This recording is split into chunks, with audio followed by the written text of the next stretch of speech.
Hi, welcome to ThinkTech. We are raising awareness on energy, globalism, diversification, and technology. This show is the arts in Hawaii. We are the diversification point of that, those four. My name is Donna Blanchard. I am your host. I am also the very proud managing director of Kumukuhua Theater, which is very near our studios at ThinkTech in Pioneer Plaza, downtown Honolulu. Today we are going to be talking with David Tasaka in just a moment. He has a very diverse background. We're going to be talking about the art of dating, but there's a lot more we're going to get into. It's going to be a pretty exciting show. But first I need to say this. Remember that we broadcast live on the internet every weekday. All of our shows are streamed on ustream.tv and Spreaker.com. And if you would like links to our live streams and any of our previous shows, and there's something like 1,000 of them, you can go to thinktechhawaii.com to find all of those. If you would like to join us in our downtown studio, email j@thinktechhawaii.com. Okay, now our guest, David Tasaka, is a speaker and entrepreneur who has spent years helping individuals to find the route to prosperity through frugality and financial education. He's the executive director of the Lyte Foundation, which is a nonprofit that encourages empowerment. Believing that love and finances go hand in hand, he also teaches the course DateSmartYou, looking for love in all the right places at Happiness You. I'm very pleased to introduce David Tasaka. Thank you, Donna. David, thank you for being here. And I understand, I didn't know this before I met with you today, but evidently our producer here, Jay Fidel, overheard a conversation. Yes. And said, we need that guy on the show. Yeah. That was funny. I love that. And normally I select my guests. And normally my guests are, sometimes I color outside of the lines, but usually my guests are artists.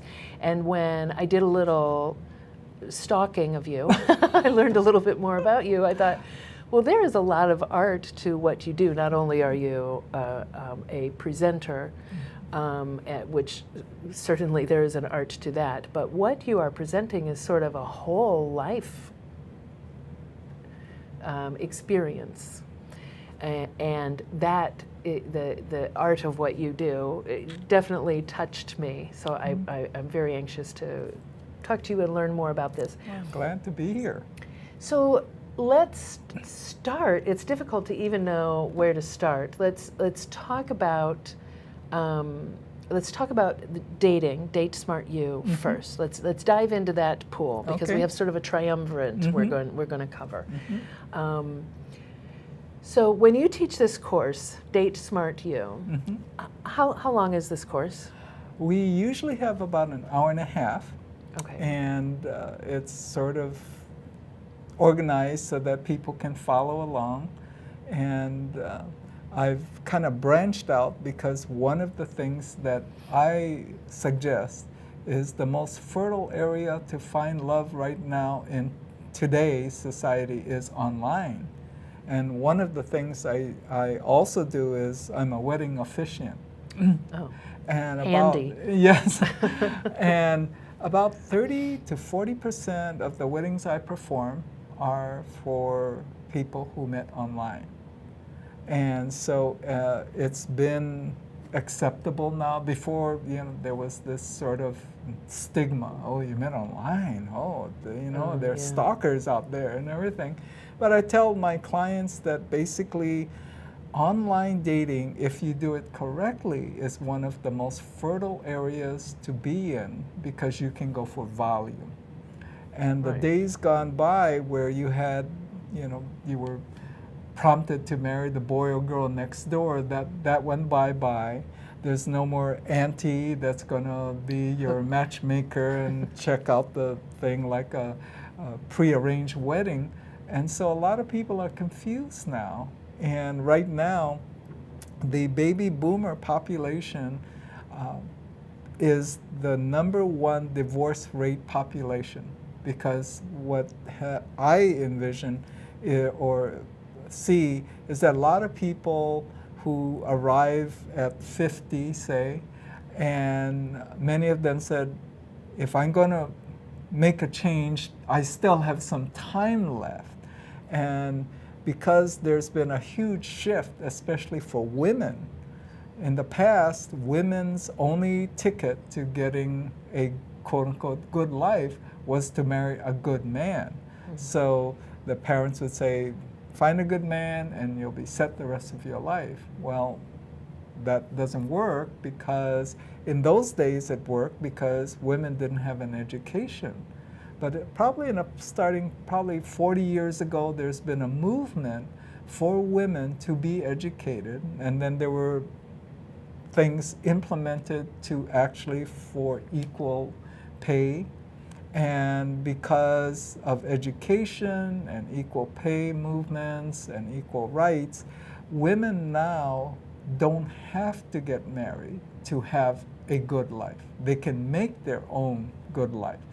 And what that has produced is that some women have foregone marriage because they were pursuing a career, and others just thought they would have a lot of time. And so, and having a child, which used to be the end-all be-all, to have a family, for some individuals is not that important because that's not in their agenda. Mm-hmm. So you have a population that's really changed from the good old days. Yeah. Well, and I think also the other side of that coin is that a lot of men, a lot of enlightened men still have a hard time with a woman who doesn't need them. Exactly, because the old days, the men paid for everything. And I have a phrase, he or she who pays controls. Mm. So if you have a man who pays for everything, know that there's no free lunch, free dinner, free trip, there will be a payoff. And there was a research study that showed that a man will pay about $350 for a woman's dinner, whatever, before he will expect reciprocation in kind. And if you factor it out, it's about 7 dates at $50 a date. So some get to... First of all, $50 a date, that's not all. That's right. But it's kind of funny because there is this expectation. If I pay, the least you can do is reciprocate in kind, and all I'm asking for is for you to be nice to me. Mm. So women kind of saw the writing on the wall. I can pay my own way, thank you, and this is not the way I operate. I'm my own person. I can make my own decisions. And I want a person who acknowledges that co-equalness. Right. And so for a lot of men who came from the old school, they are confused now because they have no role models in the new millennium, because all their role models were Harriet Nelson from, the Ossie Nelson and show. Their dads. And Leave It to Beaver, the wife stayed home and dusted around and things. And this confusion has led to a lot of women and men who want to make connections but don't know how. Because the old school of someone's going to introduce you, hang out at the bars. I used to be in the entertainment business, and part of my job was to go to nightclubs every night. Oh, so you saw I saw it in real time, and all the games that people would play, all the lines that guys and gals would use. It was brutal because it was fantasy. And when you make decisions based on fantasy, when you bring it to reality, it doesn't fly. Yeah. And now people are more grounded, and that's why I tell clients and my students that there's a methodology to dating online safely, and that's the key for women. And most of the women are willing to say, I don't know, please teach me.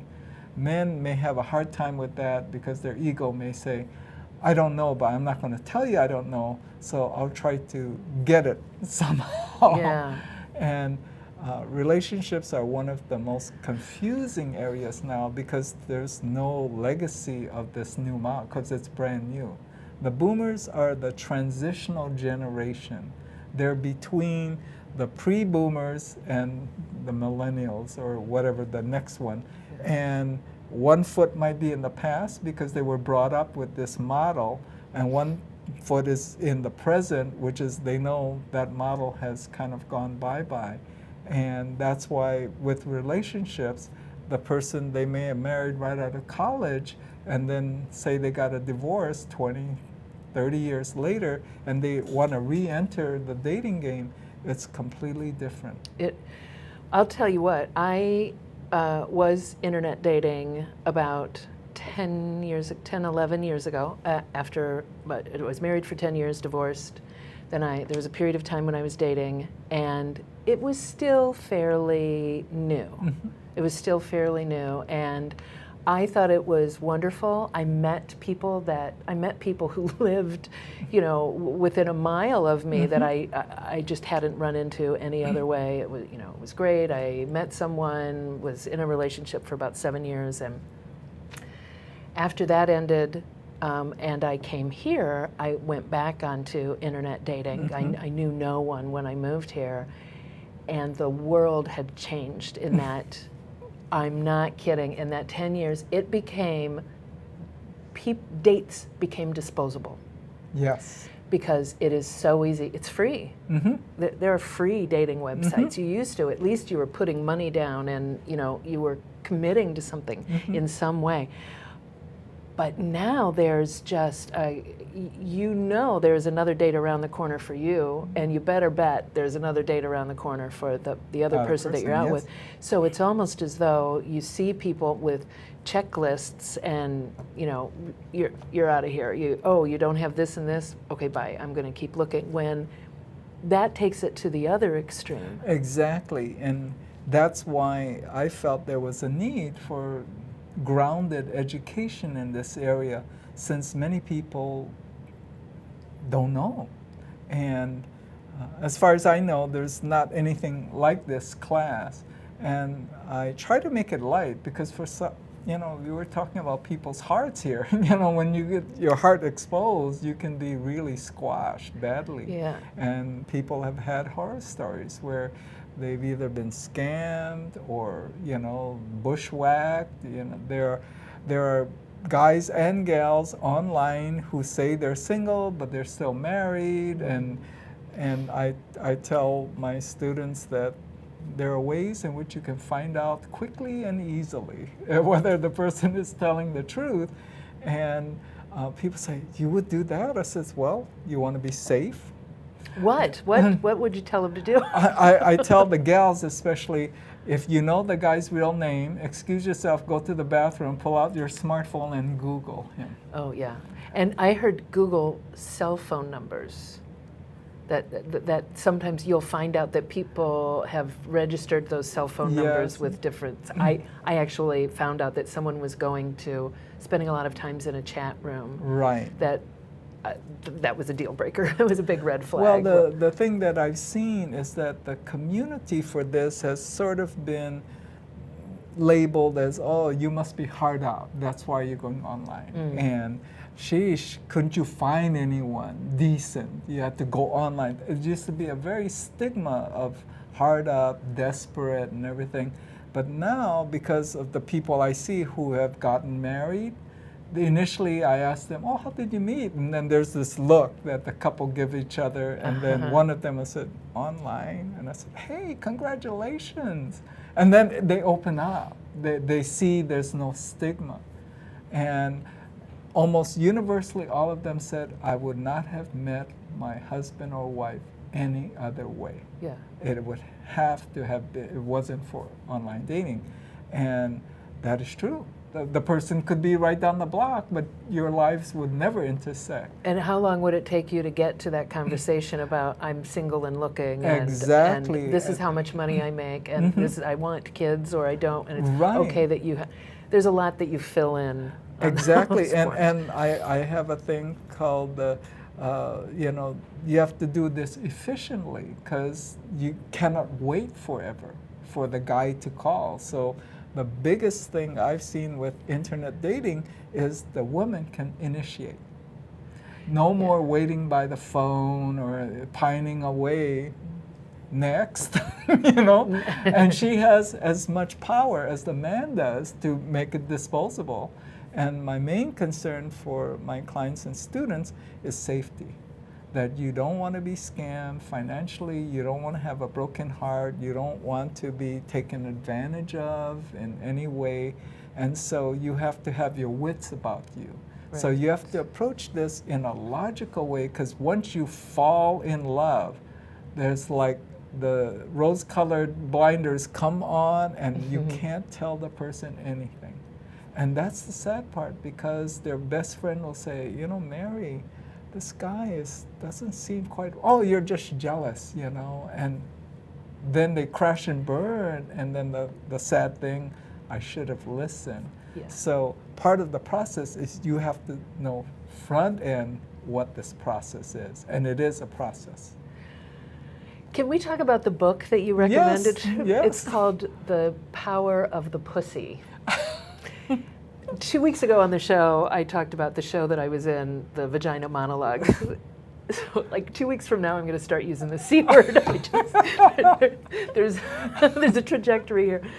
So, okay, The Power of the Pussy, which I did download, by the way, and I started reading, and I am going to pour over it. It's entertaining. Yes. It's interesting, and it resonates. And it's written by a woman, so there is a intuitive sense that she's on their side, and it's written for women, and the core of it is how to balance and reclaim your power. That's where women have, in the past, given up their power when they connected for security. So if you had a woman who, even if she went to college, then she's expected to maintain the home and everything, the husband's the breadwinner, there's a part of her power that gets diminished. And even though we'd like to say, if you have a good husband, he'll take care of the wife, we see when husbands get their midlife crisis and the woman has dedicated her life to the family, to him, the woman could be left holding nothing. Nothing, yeah. Okay, we're going to take a quick break, and we're going to come right back and talk more about the power of the pussy. This is the Arts in Hawaii. I am Donna Blanchard. We're on the ThinkTech Hawaii series, and we'll be right back. I'm Jay Fidel. That's Sharon Moriwaki of the Hawaii Energy Policy Forum.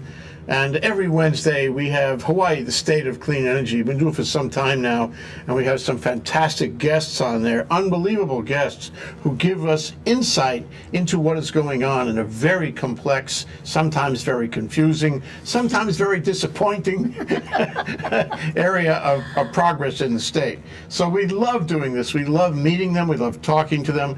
We love having their ideas out on the table. So maybe, just maybe, we can all make some sense of what's going on. Sharon, what do you think? I think that's absolutely correct. We enjoy ourselves meeting with all these people and hearing about the energy and the state of clean energy, and hopefully we advance clean energy for the state. So it's terrific. Join us. Okay, it's every Wednesday. Okay, Wednesday is Energy Day. Every Wednesday, 4 to 5 p.m. Hawaii, the State of Clean Energy, here on ThinkTech Hawaii. We'll see you there.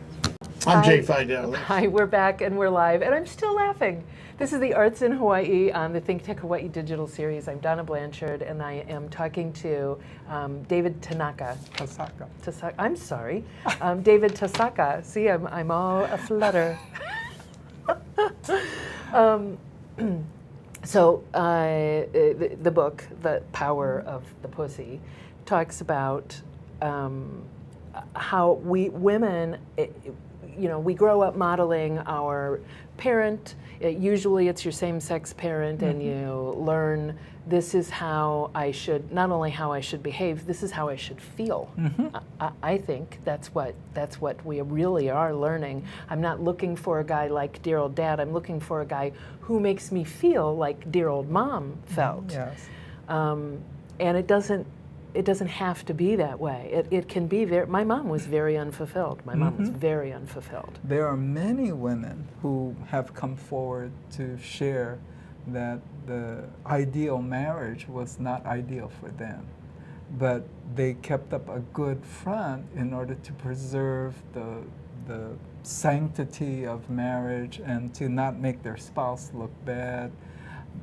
Many of them might have been abused physically, psychologically and things, and only came forward when they broke out of that. We hear the escape almost, because some of them don't escape. They get killed. And that's the sad part. Yeah. So how do we, first of all, recognizing the boundaries that we're giving ourselves, once we recognize that and say, I'm limiting myself, and I am not fulfilled, I want to step outside of that, then what are the next steps for someone to define what it is that they do want? Well, that's why we have a list. There are two lists. One is called the deal breaker list, or it's defined as something you will not settle for. If your potential relationship has any of these qualities, it's a deal breaker, no go, no matter how much the others are so attractive. And one of them commonly is smokers. That usually I found, because when I was married, my wife was smoking, and I thought, I'll show her all these scarred lung tissues and she'll quit for sure. And she really woke me up when she said, I love to smoke, and there's nothing you can do or tell me that will make me stop. And I knew going in she was a smoker. And that's what I call the savior complex, which many women play this. My husband, before I met him, was a bar hopper, he was going to Korean bars, but I always felt that I would be such a good wife that he would give them up. And they come to find out after the fact, he won't. Yeah. So there's the deal breakers that you learn about up front. There's also deal breakers that sometimes you don't find out until you're 2 years and 3 months into a relationship. I tell clients and students one of the things that they should ask up front if you're seriously considering moving your relationship to a different, higher level, you should find out how the people, your potential partner handles money, thinks about money, how they earn money, and possibly even things like, do they own their own home? Do they have any debt? And with student debt rampant, I read stories where men and women find out that their spouse had $60,000 to $100,000 of student loan debt, which is not forgiven by even bankruptcy, and felt that was grounds for divorce because they were deceived. But they never asked. So it's kind of the catch-22. If you want to know, you got to ask. And a lot of people feel it's a violation of privacy to ask about these things. But right now, the number one cause of divorce is money. Yeah. So if that's the main cause, you better know front end what you're getting involved with. And one of the big problems is how people handle money. If you have a person who likes tech toys to the tune of thousands of dollars. I want a new camera. The new one came out by Canon. It's the Super. It's only $5,000 for the body alone. Why do you need that? I want it. If you have commingled funds and finances and your significant other is taking from that joint fund to buy their toys or dresses or whatever, you feel out of control. Right. And a lot of times they won't even tell their spouse until the spouse sees it, it was withdrawn. And that to me is something you better query before getting deeper. Yeah. And you just described my marriage, by the way. So, my first marriage. So you have a list of the major red The flags major, that are yeah, a the deal dead breakers, yeah. And then they should have a list of their wants. What do you want in a why do you want a relationship right now? That's a question I just know I want it. For some women who are younger, they may feel their biological clock is running out. I knew a woman who was 35 and she was an only child, and her mother kept bugging her, I'd like to have a grandchild, your clock is running out. And she told the mother, oh mom, if I don't have a boyfriend or I'm not married by the time I'm 39, I'll go to the Genius Sperm Bank and make one for you.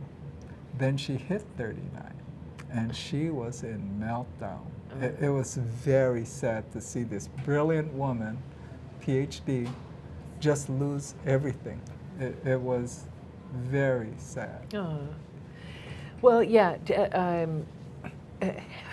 that's a whole nother can of worms. Yeah, right. If you want to have kids, there are limits, That's and that is right. a decision that a lot of people make via inertia, Right. rather than actually making a decision. I would say the biggest population of online daters are probably over 40, because the young kids, 30 and below, they're out in the nightclubs. They're kind of out having a great time. But as you approach 40, I think there is a maturing process, and going to a nightclub where the person next to you is young enough to be your daughter or son can be kind of, eye-opening. Oh, yeah. Okay, so people set up. You're armed with these two lists. Do you suggest that people start having these conversations on what date? Well, I usually tell them there is a system called the pre-date, or there's a nickname called coffee dates. And what it is it's not a real date. And there's parameters, like it should be anywhere from half an hour to 1 hour. And it could be shorter, it could be longer, but that's the target range. And the purpose of this meeting is mutual interview. So you're not going for dinner and a movie where you're locked in for 3-4 hours. You know that it could be as quick as 10 minutes, that you just know it's no chemistry, and you can bail graciously and quickly without wasting time, their time and your time. And this used to be considered, sort of rude and things, but if it's not working, back out. And the one wonderful way that I suggest is that you always thank the person. Thank you for meeting with me, and I wish you all the best in your search for love. However, I feel that we're not matching, so I wish you all the best and thank you. And you can back out without any explanation. It's just not working. And without this pre-date system, what happens is, in the first 10 minutes on this dinner and a movie date, this is not working, but you're obligated to spend 3 to 4 hours with a person you don't connect with. Yeah. So there's a methodology and a scientific method for doing this dating efficiently, because the days of waiting by the phone and all that, those have gone bye-bye. The new system is, if you want to meet someone, you want to have volume. That's why I also put forth. So if you query online, and I do this for my clients, for boomers between, say, 50 to 65, in that range, there are 800 to 900 on the island of Oahu within a certain zip code. So there's volume out there. But please also note that some of these dating services will keep members on board to pepper their population. And so I tell people to look at their activity date. If they have not been active or checked in for 2 to 3 weeks or more, they're not active. Then forget about it. And you can see that on most of the sites. Right. Okay, so you suggest that people go through men like water. Is what Well, I would say to go for volume, meaning that you separate the wheat from the chaff quickly, because then that saves you a lot of headache. You don't have to process through what doesn't work for you. So you have the deal breakers, front end, if the smoker, gone. You know, and these, like I said, that's one of the fastest way to preen, because if you see a person that, say you're a devout Christian and you see this person's an atheist, that could be a deal breaker too. If you're a vegetarian, they're a big meat eater, that may be a deal breaker, although I have friends who are in relationship, one is a vegetarian, one is omnivorian, and it works. They just cook their own meals, or they work it that way. So where does the power of the pussy come into all of this? I would say the power of the pussy has put into a book what many individuals, mostly women, kind of had a feeling that the idea that in the past women's greatest power came from their sexuality, and they had to connive and sort of indirectly manipulate men through sex or no sex. If you don't do this, no sex for you. Yeah. If you do it, then you get, and there are sitcoms that exemplify this. And I think that the book, one of the reasons I recommended it on my Facebook thing was it was free. And so that was a double thing, frugal guru tip of the day plus good tips. And I've always been of the mindset that if you can extract one idea that you can integrate to your life, it's worth it. And that's why even the classes, if you get one idea, it could be the idea that makes the big difference in your life, especially with dating. If you thought you were a loser, well, who said? Usually people who feel they're losers came about that from a sort of low self-esteem type situation. And part of the process is when you have a volume of potentials in the pipeline, you're in control. Yeah. So this is not the last date in the world syndrome, which is the worst place to be, because that's when people settle, that's when they get scammed. When you know that you got 10 in the pipeline, this one gotta go, they're gone. Gotcha. Okay, we're going to take another break. Okay. We will be right back. And if you're playing the drinking game, I think that we've said pussy about 7 times. So catch up. We'll be right back. Hi, my name is Dr. Rafi. Every week, I'm right here at ThinkTech Hawaii, 3 p.m. on Mondays. My show is Boards' Bio Briefings. What do we do here? Well, we watch sperm swim. We see if they catch anybody. We check out the latest biosimilars. The kind that, what was his name? The guy with the bicycle? I guess we forgot his name, but he was taking EPO and other human growth factors. We'll be talking about human growth factors. You want to know where to get some? Maybe I'll tell.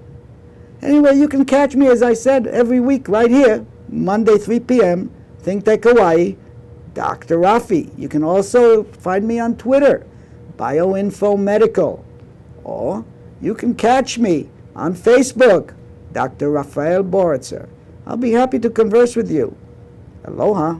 Hi, we're back. This is the Arts in Hawaii on the ThinkTech Hawaii digital series. We are coming to you from downtown Honolulu at Pioneer Plaza, which is very close to Kumukuhua Theater, where I am the very proud managing director. I'm Donna Blanchard, your host, talking with David Tasaka, whose name I got wrong the last time. So let's go back to what we were just talking about on the break is, in the book, The Power of the Pussy, there is some, I can tell just from the little bit that I've read, there is some, she's teaching a little bit of manipulation. But what I gleaned from it, the one diamond that I've gleaned from it already, is the self-respect. Yes, and that has traditionally been a real power point. When you respect yourself, whether you're a man or a woman, manipulation by others is greatly minimized, because you will pick up this doesn't honor you.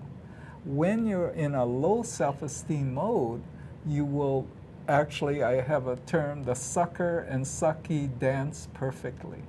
So the user and usee come together perfectly because, you know, beat me, okay. Yeah. And you have this dysfunctional relationships where one person feels bad that they're not good enough, and then they get confirmed by the other person that they aren't. Yeah. Well, and she talks about, I'm sorry to interrupt you. She talks about, now I'm getting all excited. She talks about how women are such emotional creatures that we Yeah. will say to our friends who say, he's not a good guy, get away from him. Oh, but you don't know him like I do. Oh, he does this, and I know this is how he feels, and he just lost his job, he feels terrible. You know, we are governed a great deal by our emotions. That's how we are. That's part of what makes us wonderful, nurturing individuals. But your practice, and I want to say now that not only do you teach about dating, you teach about smart finance and Saving money. And weight loss as Right. well, changing your life to accommodate weight loss. Right. And all of it, it sounds to me, is about making choices, making cool, clear choices, and trusting yourself enough to follow through on the choices you've made. That is correct. Because what I found is that love, money, and health are the triads of life where people operate from. And in love, it's sort of like a tragic comedy. People fall in love with people who abuse them. With money, people spend money they don't have to buy things they really don't need. And in health, I work with people with weight problems. People eat things they don't even like because they're trying to fill that insatiable emptiness that can only be filled from the inside out. And so it's a kind of evolutionary look at these things. There was a time when many people laughed at me, called me dirty names because of my frugality, but now nobody's laughing. They're listening. Why? Because of the downturn in the economy in 2008, people are hitting the wall financially. And one of my big belief systems is to stabilize your finances, you need to have something that you're saving toward. Otherwise, you'll burn up your disposable income on good times. One of the best things I found is for an individual to plan to buy their first home, because rents are going up. You know, right now I think that you can look at the rents in Hawaii. A one-bedroom apartment in a secured, sort of decent condo would go between $1,500 to $2,000 a month. I just moved just this past weekend, and I can tell you that studio apartments in Honolulu have jumped by about $300 in the last year. Yes. It's astronomical. If you buy a home, the homes in Hawaii have traditionally on the mainland, homes would double every 20 years. So if you bought something for like $200,000, in 20 years it might be worth $400,000. In Hawaii, because of the real estate climate here, homes have been doubling every 10 years. So there was a time when Mililani Mauka was brand new, they were opening up, and that was in the early 90s. And they were selling homes for $169,500. That same home or a similar home now would be worth about $600,000. Wow. And so you can see you always need a place to live, and you have equity, plus you have the interest write-off for your loan. And now with programs that are out there, including I'm working with the Hawaii Home Ownership Center, which helps guide people to prepare themselves to buy a home. And that's why I volunteered, because I really believe in this process. Home ownership stabilizes a person's life dramatically. No longer are they willy-nilly throwing money around because they got to pay their mortgage. Because they have to. Okay, now wait a minute. Let's go back to dating for Yes. just a minute. Okay. And we'll come back to houses, Yeah. because I had a house too. Okay. I have experience there. Dating, who pays? It depends. The traditional thing was men always pay. But if you look why that was true, is men earn the money. In the old days, women didn't work at any substantial job, the vast majority of them. And so men had the money to pay for dates. So now, if you have a woman who earns as much or more than her male counterpart, then the old system of why the men paid begins to blur. And many women have told me that they feel uncomfortable if the man continues to pay because there is an expectation that they'll be calling in their dibs sometime soon. And you and I had talked that the sociological research showed that physical reciprocation may occur at about $350 of investment. That is cheap. No. I think that I have to say that I think that you talked about whoever earns more, it makes sense for that person to pay. In my experience, and I'm on the cusp of baby boomer and millennial, I think it is very difficult for a lot of men in there to feel really good about themselves if they are with a woman who makes more than they do. I think that grates on a man. It does, because in a romantic relationship. Right, because a man's ego, for a big portion of their ego, is based on accomplishments. So if they have a power job, they're the CEO, doctor, lawyer, Indian-chief, that's where they get their esteem. A woman's may come from being the nurturer, the caregiver, and all of this. When the roles get switched or blurred, you have a woman CEO, a woman lawyer, a woman doctor, and the man may feel belittled because he can't, quote unquote, measure up. Then you could have some challenges. And there's a term called intellectual compatibility. And what it is, it's in one of the churches, they teach this, and my friends were in that church. It's the ability, not formal education, but the ability to have conversations at the same level. So if you're talking about world affairs and the person doesn't know anything about that, you'll be talking to the wall. So getting back to the money thing, usually the person who asks out pays. So if you're the initiator of a date, that's why we have these coffee dates, right? So $3, or it could be $2 at McDonald's. It's going to take a long time to get to the sex. Yeah. That's right. That's why it's good. But that's why the person who initiates, that's why the coffee dates or the pre-dates are recommended, because no one's vested heavily financially. If you take a person to Roy's and then take them to Bruno Mars or something, you're deep. And so there's a system to this system, and it's more logical based. And people, once they see it, they said, this makes sense. And women may try to reciprocate rather than paying. They will cook a dinner or some kind of reciprocation. They're not just taking. Right. And these are things that I feel must be worked out front end if you're looking to move your relationship to a deeper one. So even if, you do have more, you think about things more traditionally on that pre-date, you can iron all that out. Right. And the big thing is, a lot of people say, you can't talk about that. That's taboo. You're going to ask about money? Well, yeah. Don't you want to know front end? Then you had 10 dates, and they say, oh, no. Yeah. Do you have any debt? I want to know that right now.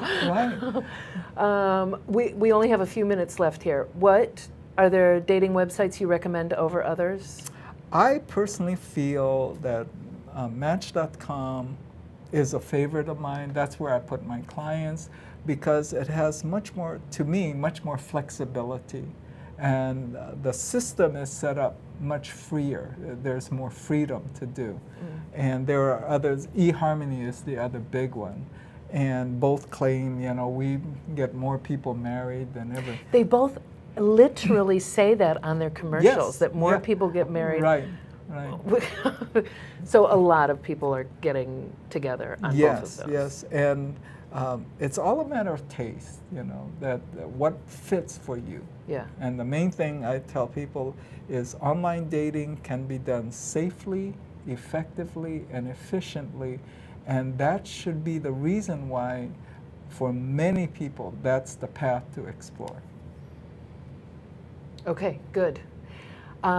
So where can people find you, learn from you? Where do you teach? I do classes at HappinessYou, which is Alice Inouye's wonderful school. And I do classes on saving money called How to Create a Millionaire Mindset. I do classes on weight loss from the inside out called Making Light of a Heavy Subject. And I do classes on dating called DateSmartYou. And this next one we're going to do is called Online Dating 101. It's the basic where we're actually going to take a person through the whole system, step by step. Okay. And is it happinessyou.com? Right, Your Happiness You. Your Happiness You. That's You. what it is. That's what it is. Sorry, Alice. Forgot. Is there anything else, any pearls of wisdom you'd like to leave? I would say that my core, I have a group of saying called affidavits, the truth of David, and the number one foundation is choices equal consequences. Your life doesn't show up by accident. It is okay. I like that. Sometimes it's exhausting. Yeah. I know this. I thoroughly believe this. That everything in my life is a matter of choices that I have made. But sometimes, man, it's hard. It is. So I'm going to come and take some of your classes. I'm not going to tell you which ones yet. We haven't said pussy lately. There we go. Just had to get that in there one more time. I have to wrap up now. Jay Fidel is going to kill me. We have been talking with David Tasaka. Thank you so very much for being here. It's been delightful and eye-opening talking with you. Thank you to our stage manager, Marshall Collins, our production manager, Ian Davidson, who is in my ear, our communications director, Chrissy Goffigan, and to Jay Fidel, who somehow puts it all together and is going to have words with me later. Thank you to you for watching, and to check out this show at another time and all of our archives, go to thinktechhawaii.com. We'll see you next week. Like us on Facebook.